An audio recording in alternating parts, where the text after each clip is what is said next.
शरीफ देवरानी की 420 जेठानी। आज तक अपने कर्म का फल सभी को ही मिला है, चाहे अच्छा हो या बुरा हो।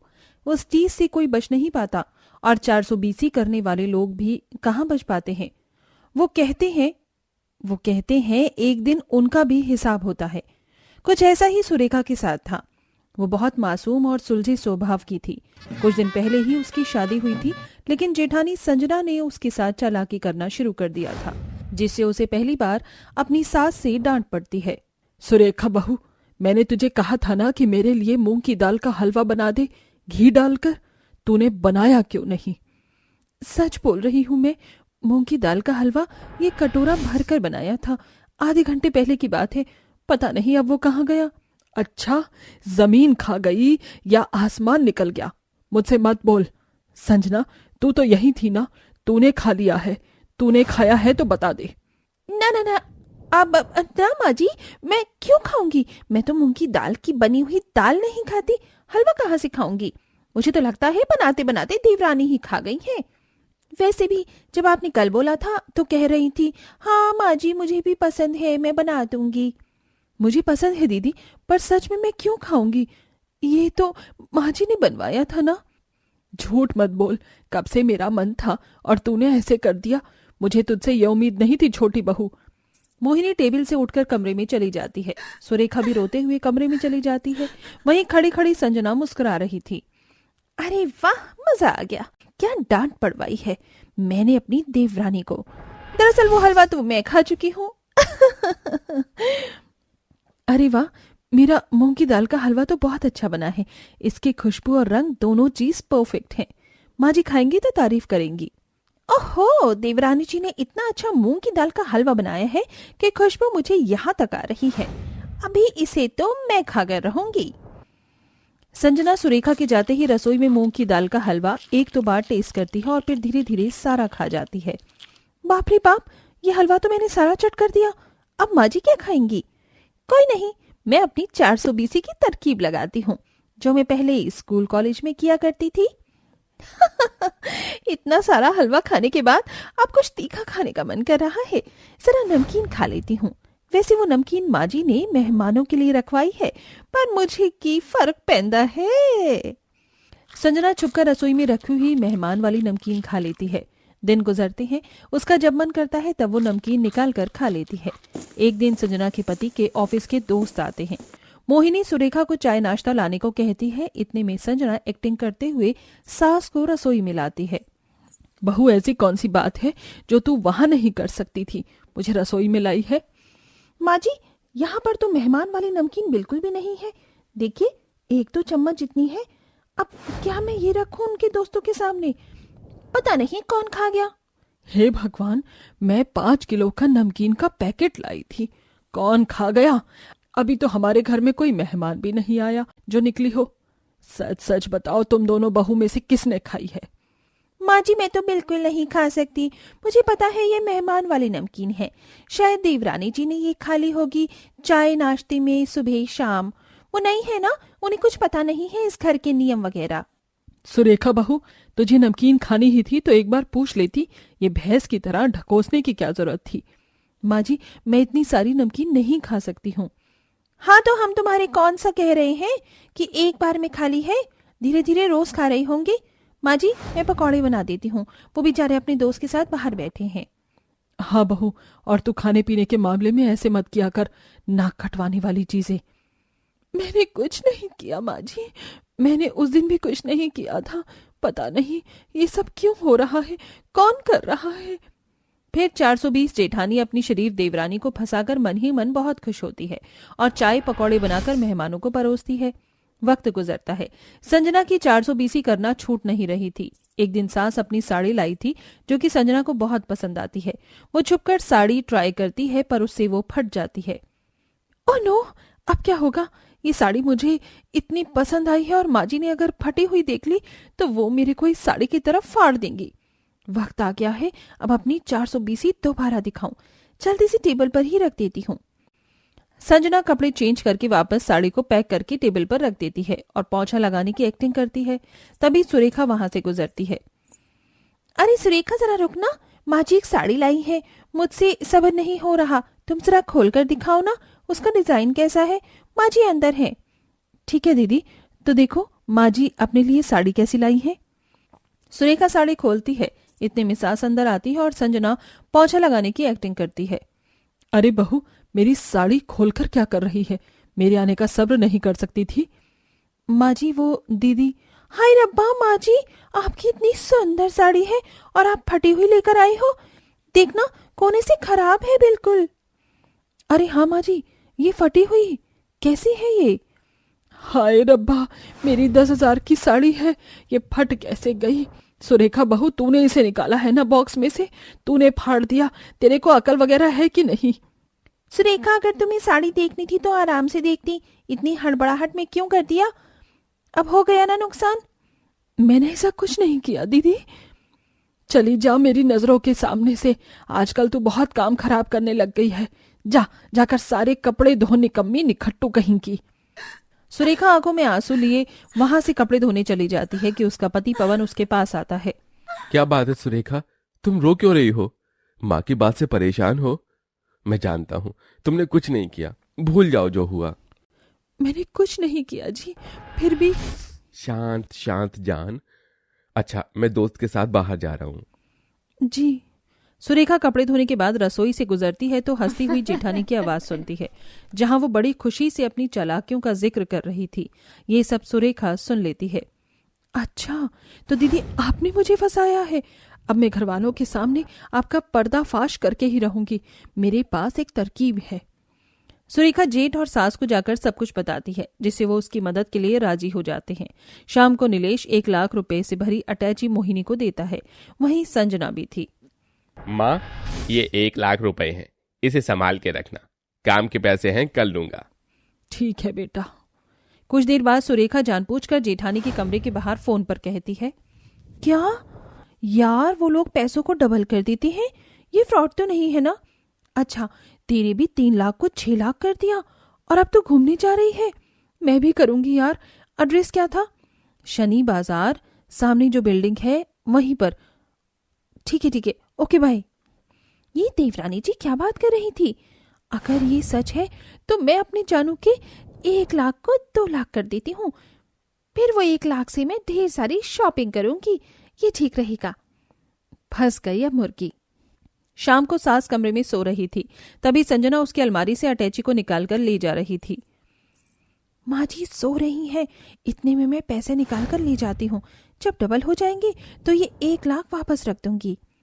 संजना छुपकर पैसे लिए जा ही रही थी कि मोहिनी उठ जाती है और सारे घरवाले भी वहां आ जाते हैं।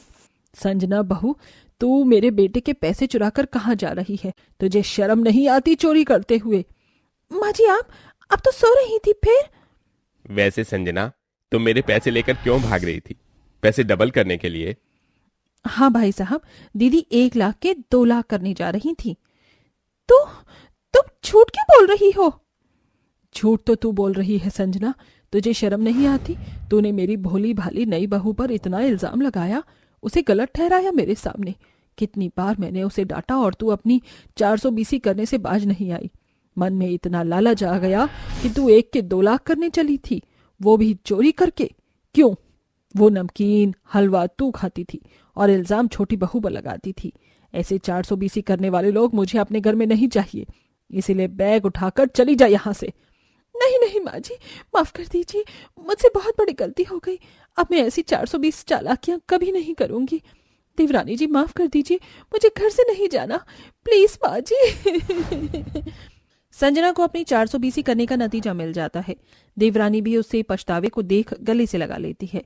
इसके बाद दोनों देवरानी जेठानी प्यार से घर में रहने लगती हैं। क्या लगा रखा है? धीरे बोलो, धीरे बोलो। अरे मैं इस घर की बहू हूँ, नौकरानी नहीं हूँ। और अब मुझसे तुम्हारे माँ बाप का बोझ नहीं उठाया जाता। आरती, तुम ये क्या बोल रही हो? वही बोल रही हूँ जो मुझे बोलना चाहिए। देखो, कभी तुम्हारे माँ बाप बोलते हैं कि हमें ठंड लग रही है, तो कभी उनके लिए स्वेटर लाने पड़ते हैं। जैसे ही ठंड शुरू होती है तुम्हारे माँ बाप की बीमारियां भी शुरू हो जाती हैं। हाँ, तो अब मैं क्या कर सकता हूँ? बीमार है तो मुझे देखना तो पड़ेगा ही ना। बहुत बढ़िया, अपने बूढ़े माता पिता को ही देखो। जब तुम्हें अपनी पत्नी और अपने बच्चों की कोई परवाह नहीं है तो जाने दो, मैं अपने बच्चों को लेकर यहाँ से जा रही हूँ। आरती ऐसा कहकर अपना सामान पैक करने लगती है। क्या कर रही हो तुम? कहाँ जाने की तैयारी कर रही हो? तुम इस घर से कहीं नहीं जाओगी, ना मेरे बच्चे जाएंगे। पता है ना बाहर कितनी ठंड हो रही है। अगर इतनी ही परवाह है हमारी तो ठीक है, फिर या तो इस घर के अंदर अब मेरे बच्चे और मैं रहूंगी, या फिर तुम्हारे बूढ़े माँ बाप और तुम्हारी बहन, जो बहुत ज्यादा कामचोर है, किसी भी काम को हाथ नहीं लगाती है। एक तरफ आरती अपना बैग और अपने बच्चों को लेकर खड़ी होती है, तो दूसरी तरफ कार्तिक की गरीब बहन और बूढ़े माता पिता खड़े होते हैं। कार्तिक एक बार भी उनके बारे में नहीं सोचता और वह उनके पास जाकर कहता है, तुम लोगों के चलते मैं अपना घर तो बिगाड़ नहीं सकता हूँ। वैसे भी तुम दोनों की उम्र हो गई है और ये मेरी बहन किसी काम की नहीं, घर में एक काम को हाथ नहीं लगाती, मेरे सिर पर बोझ की तरह बनकर बैठी हुई है। तुम लोग यहां से चले जाओ। बेटा, तुम ये क्या कह रहे हो? हम लोग कहाँ जाएंगे? तेरे बूढ़े माता पिता के बारे में एक बार तो सोच। तेरी पत्नी वैसे भी हमसे सारा काम करवाती है। ये बेचारी बच्ची जिसे तू कह रहा है कि घर के एक काम नहीं करती, बल्कि सारे घर के काम यही बेचारी करती है, और हमारी सेवा भी। मैं तुझे इतना बड़ा इसलिए नहीं किया हूँ कि तू हमारे बुढ़ापे में आकर अपनी पत्नी की बात मानकर हमें ही घर से बाहर निकाल दे। दुर्गेश और तेजस्विनी की ऐसी बातें सुनने के बाद कार्तिक की बहन कहती है, भैया आप ऐसा क्यों कर रहे हो? हमें मत निकालो, इस घर से हम लोग कहाँ जाएंगे, बाहर बहुत ठंड है। कार्तिक उन सबकी एक भी बात नहीं सुनता और उन्हें घर से धक्के मार कर निकाल देता है। बेचारे बूढ़े माँ बाप अपनी बेटी सिया के साथ ठंड की ठंडी ठंडी हवाएं झेलते हुए चलते रहते हैं। पिताजी, अब हम लोग कहाँ जाएंगे? इतनी ठंड है, मुझे तो इस ठंड से चक्कर आ रहे हैं, सर में दर्द हो रहा है ठंड की वजह से। अब हम लोग क्या ही कर सकते हैं, हमें कुछ ना कुछ तो ढूंढना होगा। हिम्मत रखो बेटी। अपने बूढ़े माता पिता को देखकर सिया के अंदर हौसला आता है, जिसके बाद वह चलते चलते एक कूड़े के खत्ते के ढेर के पास रुकते हैं, जहां पर कुछ गरीब लोग वहां से लकड़ियां ढूंढ ढूंढ कर जला रहे होते हैं। वहां पर लोग लकड़ियां जला जला कर हाथ सेक रहे हैं ठंड से बचने के लिए। हमें उन लोगों के पास चले जाना चाहिए। वहां गरीबों की बहुत ज्यादा भीड़ थी और थोड़ी सी आग में उन बेचारे बूढ़े माता पिता और बेचारी सिया को क्या ही जगह मिलती। वह अपने हाथ पर आग सेकने के लिए आगे बढ़ते हैं, लेकिन हर कोई उन्हें धक्के मार कर पीछे कर देता है। बहुत ठंड हो रही है, मेरी हड्डियां बहुत दर्द कर रही हैं। मुझसे भी अब ये ठंड बर्दाश्त नहीं हो रही। चिंता मत करो माँ, मैं आपके साथ हूँ। पिताजी, आप बस मुझे थोड़ा सा वक्त दीजिए, मैं आपके लिए कोई उपाय ढूंढती हूँ। सिया को वहां पर एक बड़ी सी पन्नी दिखाई देती है। वह अपने बूढ़े माता पिता को वह पन्नी ओढ़ने के लिए देती है। इस पन्नी को आप ओढ़ लीजिए, इससे आपके पास आने वाली हवाएं रुक जाएंगी। ऐसा कहने के बाद वह आसपास से कूड़ा इकट्ठा करती है और उसे ही जलाने लगती है। लेकिन कागज का कूड़ा और पन्नियां जो भी थीं, ठंड की ओस की वजह से गीली हो चुकी थी, वह जल ही नहीं पाती। ये कूड़ा कचरा भी जल नहीं पा रहा है क्योंकि ठंड इतनी है और ठंड से ओस इतनी जम रही है कि सब कुछ गीला हो गया है। अब मैं क्या करूं? मेरे बूढ़े माँ बाप बहुत ज्यादा ठंड से कांप रहे हैं। बहुत कोशिशों के बाद उसे थोड़ी सी लकड़ी मिलती है और बड़ी मुश्किल से वह उसे जलाती है। लकड़ी से जो आग बनती है उससे उसके बूढ़े माँ बाप थोड़े से नॉर्मल होते हैं। दूसरी तरफ उनके पास खाने का कोई साधन नहीं था, जिसके चलते बेचारी सिया कूड़े के ढेर से बचा खुचा खाना ढूंढ ढूंढ कर अपने बूढ़े माता पिता को रोते हुए देती है। माँ, पिताजी, आप इसे खा लीजिए, नहीं तो आप लोगों की तबीयत खराब हो जाएगी। आपने वैसे भी कई दिनों से कुछ ठीक से खाया नहीं है। हमारी बच्ची तो हमारे लिए कितना कुछ कर रही है, लेकिन हम तेरे लिए कुछ नहीं कर पा रहे। भगवान से दुआ करूंगी कि अगले जन्म भी मुझे वो संतान के रूप में सिर्फ और सिर्फ बेटियां ही दे, क्योंकि बेटे तो अपने बूढ़े माता पिता के बूढ़े होने के बाद उन्हें घर से निकाल देते हैं और बेटियां उन्हें हर परिस्थिति में संभाल लेती हैं। वह रात उनकी बहुत मुश्किलों से गुजरती है। सुबह तक तेजस्विनी को हल्का सा बुखार भी हो जाता है। ये ठंड की वजह से हो रहा है, मुझे कुछ ना कुछ तो करना होगा, नहीं तो मेरी पत्नी और मेरी बेटी दोनों की ही हालत खराब हो जाएगी। दुर्गेश इस समय जंगल से कुछ लकड़ियां इकट्ठी करके लेकर आता है और उसके बाद वह इस कूड़े खत्ते से खराब इलेक्ट्रॉनिक सामान से और लोहे की रॉड निकाल लेता है। दुर्गेश को इलेक्ट्रीशियन का काम आता था, जिसके चलते वह लकड़ियां काटकर और बाकी वेस्ट मटेरियल से एक लकड़ी का हीटर बनाता है, जिसमें बिजली नहीं बल्कि बैटरी की जरूरत होती है। वह वही पड़ी हुई कुछ बैटरियों का इस्तेमाल करता है। अरे वाह पिताजी, आपने तो बहुत अच्छा इलेक्ट्रॉनिक लकड़ी का हीटर बना दिया है। ये आपने कैसे बनाया? अरे बेटी, मैं तो बहुत पुराना कारीगर हूँ, बस आज अपनी कारीगरी दिखाई है। चलो इसको चलाने की कोशिश करते हैं। दुर्गेश जैसे ही हीटर को चलाता है, हीटर बहुत गर्म हो जाता है और उसकी गर्म आंच जहां जहां पर पड़ती है, उसके सामने रखी वही वस्तु सोने में बदल जाती है। अरे देखो, ये यहाँ पर जो सामान रखा है वो सब तो सोने में बदल गया। ये चमत्कार कैसे हो सकता है? ये सारी वस्तुएं सोने में कैसे बदल गईं? तभी लकड़ी के हीटर से आवाज आती है, क्योंकि मैं जादुई लकड़ी हूँ। मेरे द्वारा बनाई गई इस हीटर से ये जादू उत्पन्न हुआ है। आवाज को सुनते ही बूढ़े माँ बाप और सिया हैरान रह जाती हैं। जादुई लकड़ी, मैंने तुम्हें काट कर कोई गलती तो नहीं की। अगर कोई गलती हुई है तो मुझे क्षमा करना। अरे नहीं, कोई गलती नहीं की, बल्कि मैं तो बेसहारा लोगों के लिए ही इस दुनिया में उत्पन्न हुई हूँ। बल्कि मैं तो ये चाहूंगी कि तुम मेरी लकड़ी का इस्तेमाल करो और उसके ऐसे ही जादुई हीटर बनाओ जो गरीब लोगों के काम आएंगे। ये सुनकर दुर्गेश बहुत खुश होता है और वह जंगल में वहीं जाकर उस लकड़ी को काट कर लाता है और उससे जादुई हीटर बनाता है और गरीबों को बांट देता है।